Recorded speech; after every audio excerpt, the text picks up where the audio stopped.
Desde G357 Estudio, Voces de la Historia, un programa de la Academia Nacional de Historia y Geografía, capítulo Querétaro. Nos quedamos en el otro programa con estas ganas de saber más sobre Agustín de Iturbide en la investigación que ha hecho Sergio Quero. En esta ocasión, pues vamos a proseguir escuchando datos, conociendo nuevas aportaciones y otra visión precisamente de esta historia que debe ser vista desde muchos puntos de vista, pero también con otras alternativas de que esta memoria nos sirve para consolidar proyectos plenos de nación. Yo considero que a Agustín de Iturbide se le ha tratado de soslayar o de borrar, pero no se puede borrar la historia. ¿Por qué? Porque el 24 de febrero de 1821 se hace la jura de bandera y se hace la jura del Plan de Iguala por Agustín de Iturbide y todos los militares que estaban presentes en ese momento. Se ha querido quitar el Plan de Iguala y se habla del Día de la Bandera, pero no se dice que la bandera la diseñó Iturbide, que la hizo su barbero y sastre Magdaleno Ocampo. Tampoco se dice que cuando entra a la capital, ya como consolidador de la independencia, él cambia de diagonales a barras la bandera y se incluye el águila imperial, que la bandera que seguimos venerando y respetando, el único cambio que ha tenido ha sido el del águila al centro. Muy bien, y en este aspecto del efímero imperio, ¿cómo es este desencuentro con el Congreso y por qué tiene que salir del país un personaje como Iturbide? Perdón, parte de tu pregunta era que si realmente se había dado aquello de armar un evento para nombrarlo emperador. En realidad, si lo analizamos fríamente, Edgardo, en ese momento él era la estrella, él era el que más brillaba en el firmamento. Entonces era obvio que la población pidiera que su máximo ídolo ocupara la máxima posición de emperador. Y como tú mencionaste, es mentira que fuera el primer imperio. Todos los imperios que tuvo, lo que estuvieron los aztecas, todos fueron emperadores también. Entonces, él es requerido y se le solicita que acepte ser emperador. Al día siguiente de este movimiento se presenta en el Congreso, citado por el Congreso, donde le dicen que hay una petición popular para que sea nombrado emperador, que sería muy importante que él mencionara si estaría de acuerdo en aceptar.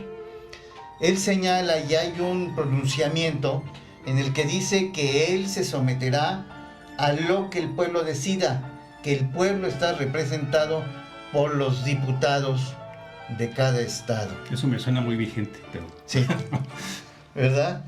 Y él pide que se haga una consulta a nivel nacional. En ese momento estaban en la Ciudad de México de 102 diputados que había en esa época, que ojalá se mantuviera, ¿verdad? Para que decidieran. Y entonces, de los que estaban presentes, 67 votan por proclamarlo emperador, 15 por hacer una consulta. Estamos hablando del 80% del Congreso. Además, Valentín Gómez Farías, un liberal muy reconocido y de gran importancia, presenta un documento con su firma y la de 45 diputados, donde apoya pide y exige que Agustín de Iturbide sea nombrado emperador. Estamos hablando de que Gómez Farías, con sus 46 votos, presenta el 45% del Congreso. Ya, pues, entonces, es una mentira que haya sido obligado el Congreso a nombrarlo emperador.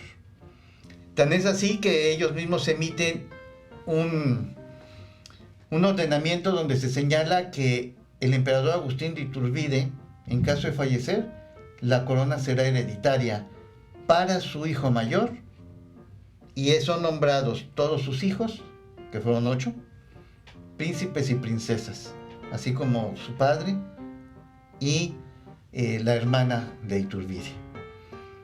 Algo que no se conoce o que no se maneja mucho y que voy a meter como un pequeño paréntesis, es que el virrey, cuando se entera de que Iturbide está ya encabezando un movimiento independentista, le manda una invitación a que regrese a las huestes y le ofrece el indulto.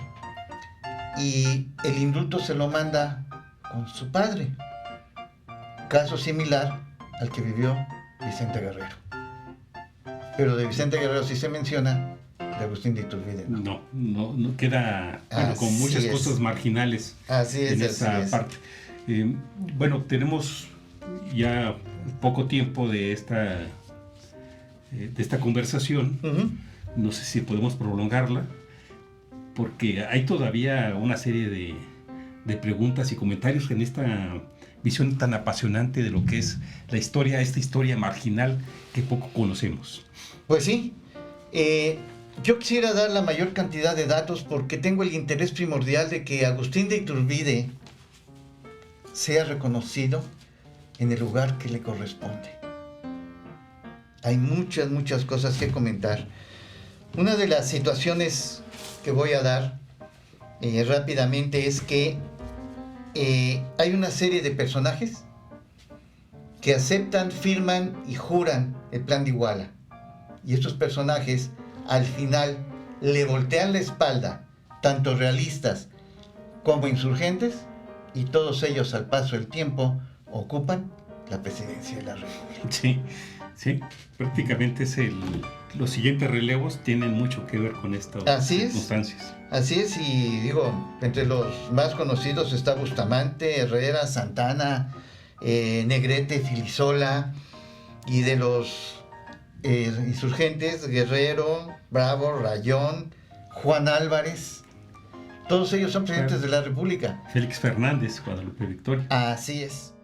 Sergio, estábamos hablando anteriormente en el otro programa sobre el momento de la entrada de Agustín de Iturbide, cuando es nombrado emperador, acepta ser emperador de México, en este caso con esta nueva nación, el primer imperio, el segundo ya vendrá posteriormente. Sobre el acta de independencia también hay muchos mitos, pero y también hay mucho desconocimiento de quiénes fueron los firmantes, si es cierto que se perdió, que si la que tenemos es una de la original. ¿Qué pasa con este hecho? Bien, cuando se firma el acta de independencia se hacen 2 ejemplares manuscritos. Uno de ellos firmado se le entrega al Congreso para que permaneciera donde estaban los diputados, y el otro se guarda. Resulta que en 1909, si mal no recuerdo, se quema el Congreso y se quema uno de los originales del acta. El otro ya no estaba en México. En 1830 un empleado del gobierno lo había sacado y lo había vendido a un coleccionista francés. ¿Qué pasa? Que nosotros no tuvimos el acta de independencia de nueva cuenta en México hasta 131 años después. Tanto tiempo. Pues, sí. Reitero, en 1830 es sustraída y regresa en 1961 y le es entregada al presidente López Mateos, al secretario de Gobernación Díaz Ordaz y al secretario de Educación, que era Torres Bodet. Esta parte de la historia no nos la cuentan. Se exhibe durante una temporada, se guarda el acta de independencia. En 2010, en el centenario, ¿verdad? Del inicio, no, el bicentenario, del inicio de la independencia. Perdón, sí. Se exhibe y ahí se decide guardarla en el Archivo General de la Nación, en un lugar en especial, para evitar que se siguiera dañando. Hay otra leyenda o historia que me fue contada por un personaje dentro del ámbito de los notarios, en la cual él señala que el acta original, o uno de los originales, fue introducida en una caja del tiempo que se va a abrir en algunos años, y que lo que existen son copias facsimilares. Es más, yo tengo una copia de esa acta, un facsimilar que me obsequió este hombre. Entonces, los mitos y las realidades, pues, se van encontrando. Y sobre los firmantes, ¿quiénes habrá ahí de estos firmantes del acta? Creo que Guerrero no firmó, ¿verdad? No, esa es otra de las situaciones. Si Vicente Guerrero hubiera participado dentro de todo el ámbito político y de creación, tanto del Acta de Independencia como el Plan de Iguala, como los tratados de Córdoba, debería de haber firmado en alguno de ellos. Y no aparece su firma en ninguno. ¿Sí? En ninguno de estos documentos.